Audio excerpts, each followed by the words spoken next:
de pagamento, mecanismo de redução de encargos trabalhistas do empresariado, que veio realmente já a partir do governo passado, Bolsonaro, e tinha um prazo de até 2028. O presidente Lula vetou, colocou um basta. O objetivo da desoneração é estimular o crescimento econômico do país. É ótimo para a economia, buscando oferecer maior competitividade, contratações. E agora, com esse veto? Mas há possibilidade, isso deixou a classe empresarial indignada. Posso usar essa palavra, Danilo? Com certeza, Donato. Prazer, você e o Yuri aqui. Bom dia a todos os ouvintes. Isso, vamos conversar com o Danilo Forte, deputado federal, que é relator da LDO. Lei de Diretriz. Estou misturando aqui com GLO lá do Rio, É tanta sigla na cabeça da gente. Então, mas eu vou começar com esse assunto da desoneração. O governo veta a questão da desoneração em 17 setores, como o senhor estava me lembrando, e há uma grita por parte do empresariado, já que a medida aprovada tinha esse prazo de validade. Parou por aqui? Não. Claro que não. Primeiro, Donato, obrigado. Você me traz grandes recordações do nosso querido e amado Parque Araxá. Foi por isso que eu falei da história. A gente era menino no Parque Araxá e quando a gente vinha pela Duque de Caxias, o circo ficava lá onde é o Denox hoje. Exatamente. Né? Era a nossa diversão, ir pro circo. Naquela época, tempo bom. Yuri, alegria, princesa. Isso já faz uns 12 anos. Alguns 12 anos. Alguns 12 anos. Tempo bom que não volta nunca mais. Para derrubar o veto presidencial, o que é necessário? Donato, primeiro entender que no Brasil de hoje, uma empresa, para contratar um funcionário, ela paga quase 2. Se você tem um funcionário, vamos dizer, que ganha R$1.000, você vai pagar mais R$800 só de encargos, impostos, FGTS, INSS, PIS, CONFINS. Então, quer dizer, é um número que eleva e que diminui a atividade econômica. Uma empresa com 1 poderia estar pagando 2. E para gerar emprego, como muito bem você colocou, quanto menos você onera, quanto menos você diminui o tributo sobre a contratação do servidor, mais você vai ter a oportunidade de gerar emprego. Nos Estados Unidos, na China, na Europa, você não tem essa sobrecarga de impostos sobre a folha de salarial. Pelo contrário, folha salarial não é para ter imposto. Folha salarial é para você contratar gente para trabalhar. Exato. E quanto mais gente trabalhando, mais gente consumindo. E quanto mais gente consumindo, a atividade econômica cresce. O governo votou a matéria, aliás, o parlamento votou a matéria, foi para a sanção presidencial e o presidente vetou. Ou seja, não é lei, não vale, né, essa desoneração. Volta para o Congresso para analisar os vetos. Acredito eu que, mais tardar até o dia 20 de dezembro, nós teremos aí algumas reuniões do Congresso Nacional que precisa votar não só os vetos da desoneração, como também os vetos do arcabouço fiscal no que diz respeito ao contingenciamento das verbas orçamentárias para esse ano e para o ano que vem, como também no que diz respeito às votações das matérias do orçamento do Brasil para 2024.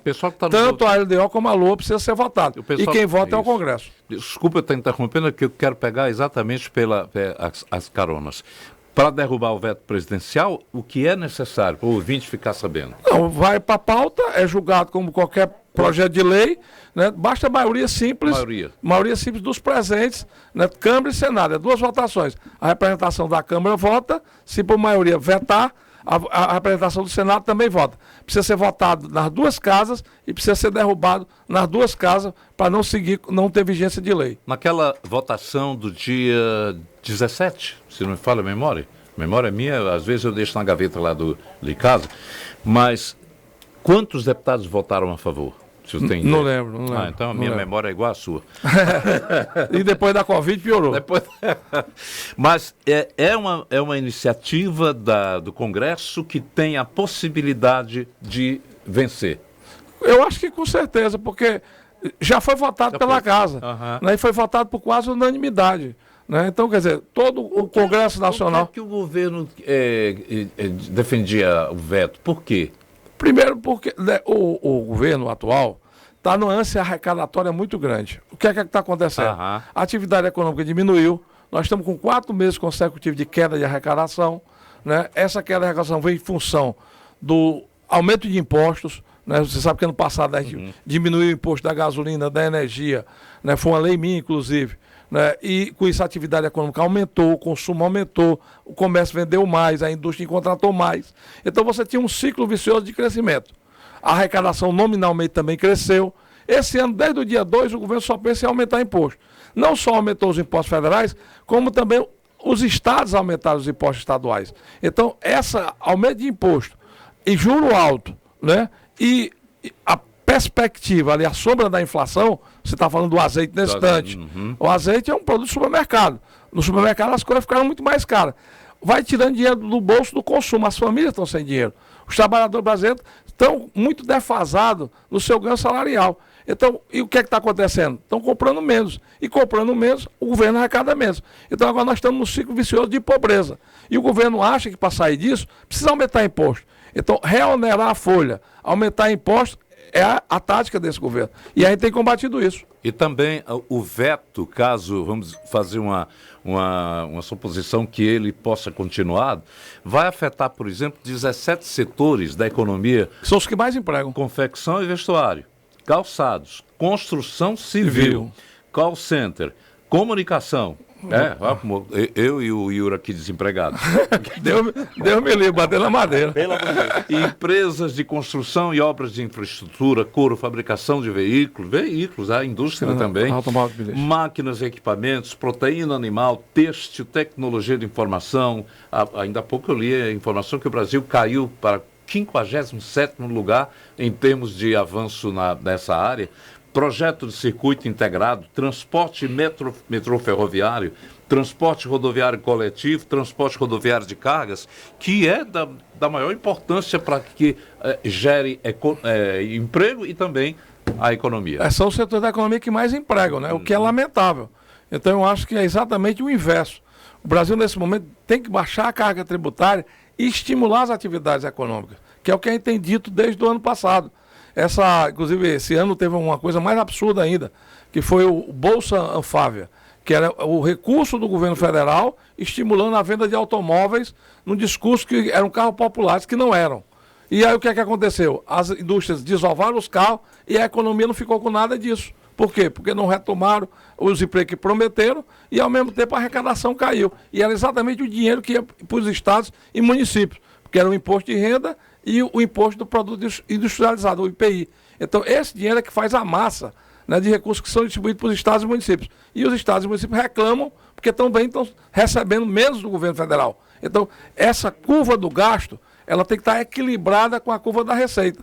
E da forma como o governo está fazendo, está desequilibrando. Por quê? Porque está sufocando a atividade econômica. As pessoas estão sem dinheiro para poder comprar. A Black Friday foi uma tristeza, né? Tinha uma expectativa muito grande com relação à Black Friday e a Black Friday não conseguiu alcançar um objetivo. Por quê? Porque o povo está sem dinheiro. Interessante que tem internauta aqui, disse, deputado, não esqueça de incluir o auxílio alimentação e saúde equiparado do Poder Executivo? Aí é na LDO. LDO, né? Vamos mudar o assunto. Vamos mudar o assunto. Isso. Os servidores públicos estão defasados também nos seus salários. E muitos deles têm uma diferença do Poder Executivo, do Poder Legislativo e do Poder Judiciário. E o auxílio alimentação mais alto é o do Poder Judiciário. E o mais baixo é o do Poder Executivo. Então, o que está se pedindo aí é uma isonomia, ou seja, que todos tenham o mesmo auxílio alimentação. Como é que está o projeto da LDO nesse momento? Está praticamente fechado. O ideal é que a gente vote o mais rápido possível, porque o Brasil não pode ficar sem orçamento. Se ficar sem orçamento é o pior dos mundos, aí não tem responsabilidade fiscal, aí não tem meta fiscal, aí não tem equilíbrio, aí não tem credibilidade, que é o que é fundamental para o Brasil de hoje. O Brasil precisa ter credibilidade e previsibilidade. Nós não podemos ficar o tempo todo com a espada do aumento de imposto sobre o pescoço, porque o empresário puxa o freio de mão, não investe, porque não sabe quanto é que vai pagar de imposto daqui a 3 meses, daqui a 6 meses, daqui a 1 ano ou 2. Muitas vezes um investimento desse é um investimento de longo prazo, né? Uma indústria, você vai começar a produzir numa indústria e vai ter rentabilidade 4, 5 anos depois. Como é que você vai investir se você não sabe quanto é que vai pagar de imposto? E as empresas estão muito sacrificadas. Então, tirar das empresas nesse momento é um erro. Nesse momento a gente está falando da Lei de Diretrizes Orçamentárias. Qual é o orçamento para 2024 que está nesse momento sendo estipulado? O orçamento do Brasil para 2024, você está sentado, é 5,5 trilhões. É muito dinheiro. É quase $1 trilhão. De que forma agora, esse dinheiro é repartido? É distribuído. Quase a metade é para pagar juros e amortização de dívidas. É uma loucura. 46% paga juros, amortização de dívidas do governo federal. Mas 24% a 25% é transferido para pagamento de pensão, né, os benefícios da Previdência, aposentadorias, né, os benefícios previdenciários. E mais 14% é transferido para estados e municípios. Há gastos que são abusivos até, não é? Muitos gastos abusivos, que inclusive é outra coisa que precisa ser disciplinada, né? Muitas vezes essa política... É o Congresso quem disciplina? O Congresso tem um papel com relação a isso, porque o papel do Congresso é fiscalizar. Quem tem que disciplinar é o Poder Executivo. Né? A obrigação da execução do orçamento é do Executivo. O papel do Legislativo é elaborar o orçamento e fiscalizar a aplicação, como também dos órgãos de controle, os tribunais de contas. E nisso há uma precariedade muito grande no Brasil, né? Porque nós temos aí uma falta de controle muito grande na execução orçamentária. A gente, inclusive, tem lutado, e estou até criando. Foi até uma coisa que o Tasso criou aqui no Senado, que eu acho que é interessante. Lá atrás, nós tínhamos um índice de alfabetização muito ruim nos municípios e tinha uma alta mortalidade infantil. Os municípios que baixassem a taxa de mortalidade infantil e que aumentassem a alfabetização, a melhoria da qualidade dos ensinos, recebiam a mais do ICMS do Estado do Ceará, na partida do ICMS. Eu acho que essa é uma ideia que tem que ser levada para o governo federal. Inclusive, eu discuti isso agora na elaboração da LDO, para que a gente tenha metas, porque se gasta, por exemplo, só que no Ceará se gastou no ano passado mais de R$ 2 bilhões com organizações sociais na área de saúde. E nós temos mais de 40 mil pessoas esperando para fazer uma cirurgia eletiva. Agora, no último fim de semana, inclusive, 2 amigos, né, do interior do estado quebraram uma perna, o outro quebrou o pé, e ficaram rodando aqui em Fortaleza atrás de um hospital para poder se operar. E, infelizmente, não tinha um hospital público que pudesse recebê-los. Por quê? Porque se gasta muito sem fazer uma linha de fiscalização e priorização com relação a esse gasto. O senhor chegou a anunciar para o governo, comunicar ao governo, que vai rejeitar limite de 23 bilhões de contingenciamento no ano que vem. Isso significa o quê? Significa que a roda grande não cabe dentro da roda pequena. Significa que nós não podemos gastar mais do que o que nós temos de orçamento. Significa que a gente precisa manter a meta fiscal zero. Então, para manter a meta fiscal zero, a gente tem que ter um equilíbrio entre o que recebe. É igual na casa da gente. Se você não equilibra o que ganha com o que você gasta, lá na frente você vai ter problema. Né? Vai criar um descrédito, vai ficar endividado, vai ter, por exemplo, muitas vezes a Serasa batendo na porta, o cobrador, né, o oficial de justiça, até ver, às vezes leva o carro, leva a televisão porque não pagou. Assim é o governo. O governo precisa ter equilíbrio. Então, o que é que o governo quer com essa abertura? É ter um excedente de despesa de 23 bilhões e ter uma arrecadação que ele sabe que não vai chegar lá. Então, o que é que nós estamos propondo? Não, vamos ajustar a arrecadação e ajustar também a despesa. Então, houve mudança do arcabouço fiscal, nesse caso? Nesse caso aí, fura o arcabouço fiscal. Por isso, inclusive, é até ilegal, né? Eu fiz até... eu tive a preocupação de pedir um parecer jurídico, tanto ao Tribunal de Contas da União, como também à Procuradoria-Geral da Fazenda Nacional. E no Tribunal de Contas da União deixou muito claro que seria, né, uma postura de desequilíbrio fiscal financeiro para o país. Aquela história da meta fiscal zero não é difícil. A gente tem que persegui-la. A gente tem que...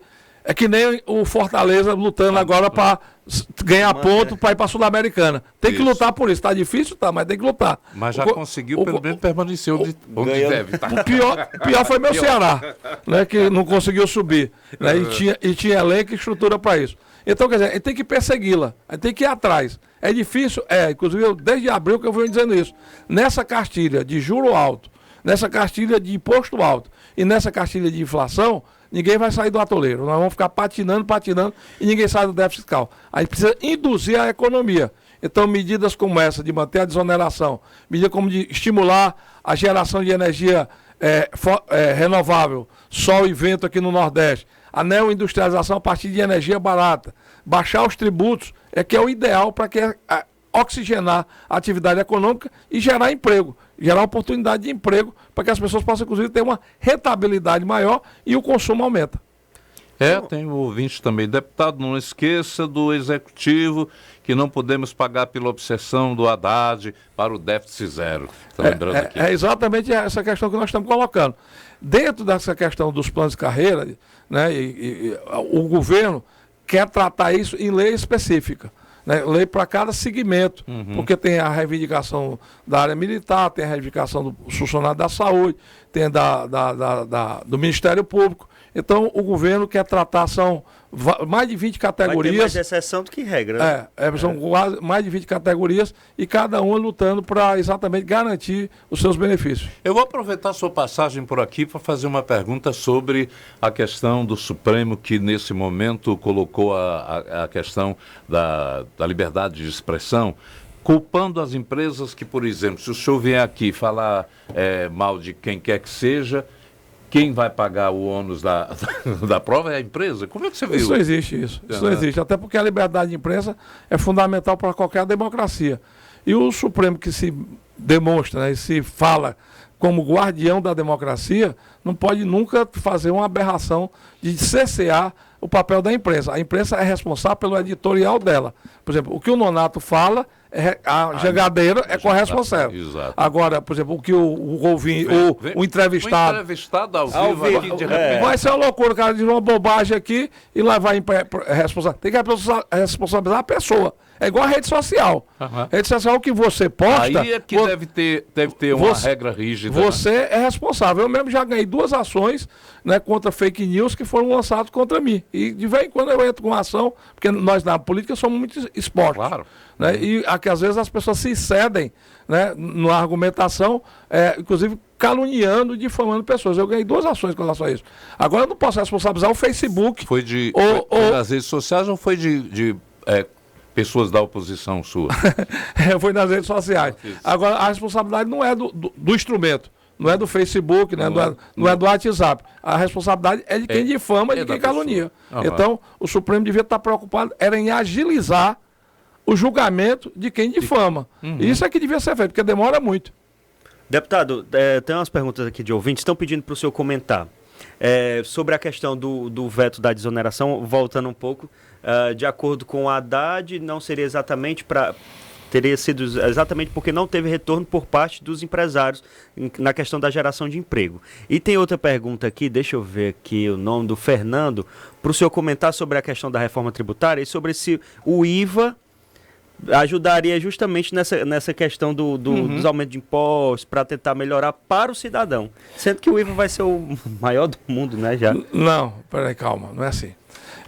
Primeiro, a questão de gerar emprego pelos empresários, quem gera emprego é a atividade econômica. O empresário não vai contratar 20 se o que ele produz com 10 não está conseguindo vender. Então, aqui não vai ter 6 radialistas, só tem 4 microfones. Então, não dá. Então, quer dizer, você tem que ter a noção clara que o papel do empresariado depende muito do tamanho da atividade econômica. Por outro lado, é um estímulo. Então, estimular a geração de emprego é importante, mas não é uma coisa que se decide por si só. Né? Então, e num momento crítico que nem esse que as empresas estão vivendo, sobre a sombra do aumento dos impostos, você reonerar, você está criando mais dificuldade ainda para quem pode ajudar a aumentar o meio circulante, a questão de atividade econômica. Com relação à reforma tributária, ela é um ganho para o Brasil. Né? Por quê? Porque unifica o sistema. Hoje nós temos no Brasil mais de 5.600 leis municipais, nós temos mais de 30 legislação estadual, nós temos milhares de normas. No Brasil de hoje, o recheio de um biscoito, se for branco, paga um imposto, se for escuro, paga outro imposto. Você vê, uma garrafa d'água tem várias alíquotas, dependendo da onde ela é produzida e como ela é produzida. Você tem que unificar, porque isso, inclusive, vai gerar uma unicidade de competitividade. Então, os privilegiados têm isenções e os não privilegiados não entram no mercado. Então, isso está errado. E, por outro lado, também, cada estado tendo uma legislação facilita muito a sonegação. Só em combustível, segundo o Instituto de Combustível Legal no Brasil, nós temos uma sonegação por ano de mais de 60 bilhões de reais, que é o que falta para fechar o caixa do governo. Na hora que você tiver a reforma tributária e unificar os impostos do país inteiro, esse jogo de nota de estado para estado não vai mais acontecer. E só aí você ganha 60 bilhões de impostos só nos combustíveis. E isso eu estou falando no valor do imposto do ano passado, né? Nem desse ano não, porque esse ano já aumentou. Esse ano vai passar de 80, porque os impostos aumentaram e quanto maior o imposto, mais estimula a sonegação.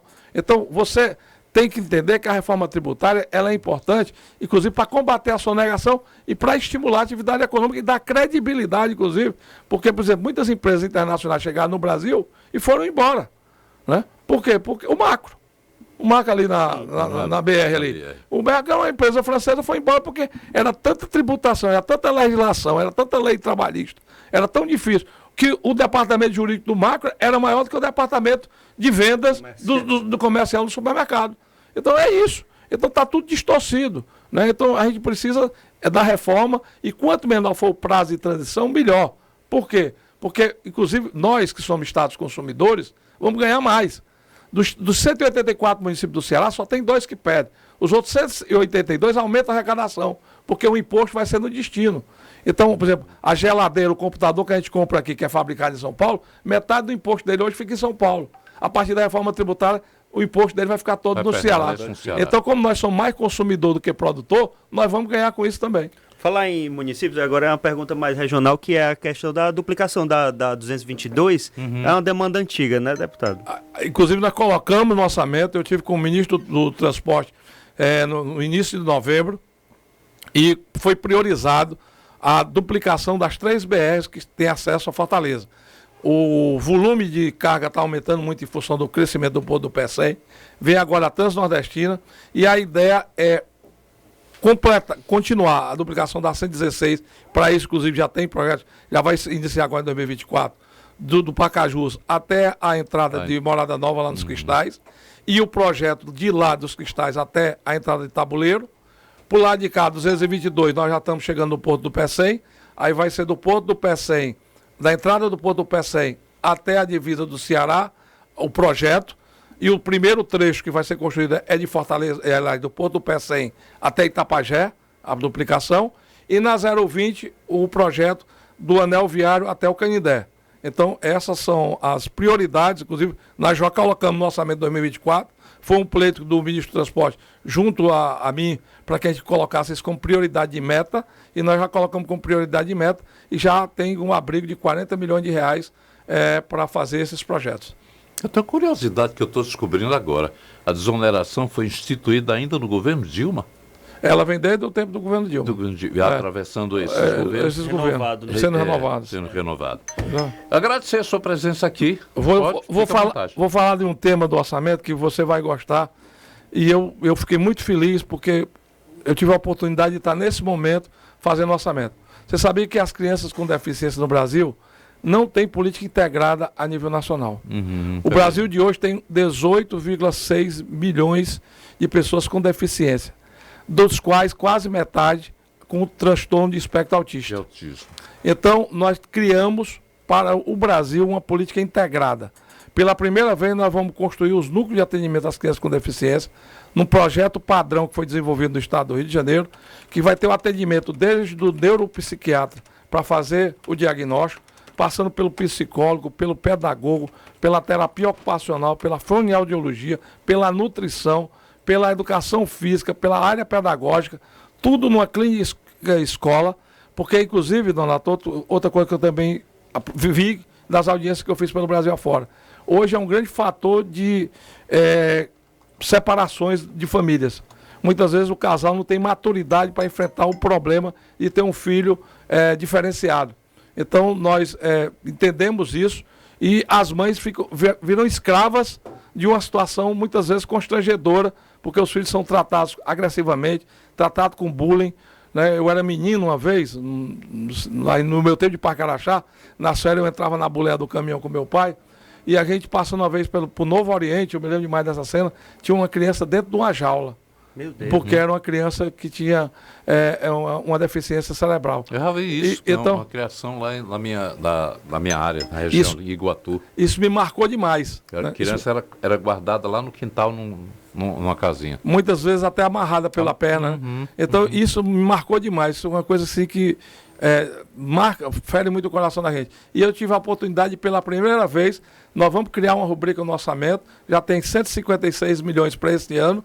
Vamos estimular, inclusive, os municípios a se credenciarem nessa política pública, as instituições privadas também que já têm participação nisso, vão ser abrigadas dentro dessa parceria e tudo fruto de uma lei orçamentária. Ou seja, a gente aproximando o orçamento das famílias e das pessoas, e principalmente das crianças com deficiência.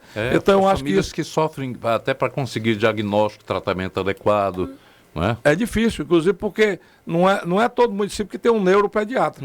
Né? E nós vamos, inclusive, hoje está faltando até fisioterapeuta e terapeuta ocupacional, então nós vamos com isso capacitar, né? E para mim, será o grande legado do orçamento de 2024. É verdade que vai se candidatar a prefeito lá da sua região? Tô velho, Leonardo. Tô velho. Já passou, essa vontade já passou. Eu acho que a exigência, o grau de exigência da prefeitura é muito grande.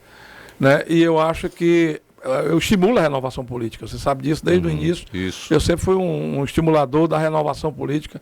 Eu acho que quanto mais a juventude participando, né, mais gente participando do debate político é importante para você, inclusive, ter novas ideias, né, ter novas aspirações e ter novos compromissos. Então, eu estou num papel mais agora de estimular os outros do que de ter a ambição ou a pretensão de sê-lo. Se o partido vai arregimentar pessoal do PDT que está saindo...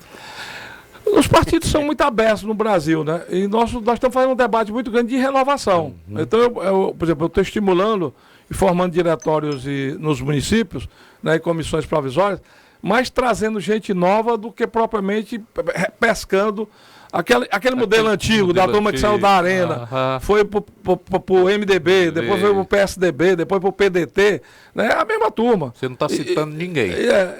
Isso não muda nada. São os mesmos, com o mesmo modelo, com o mesmo jeito de fazer política. E se a gente condena, né, essa política de cooptação, né, que é a troca do patrimônio público pelo apoio político, nós não estamos mudando. Então eu acho que a mudança passa pela renovação. E é isso que eu estou estimulando. Obrigado. Obrigado, Nonato. A gente aprende com você. Obrigado, Nonato. Obrigado, Yuri. Um prazer. Um abraço. 10h30. Jangadeiro.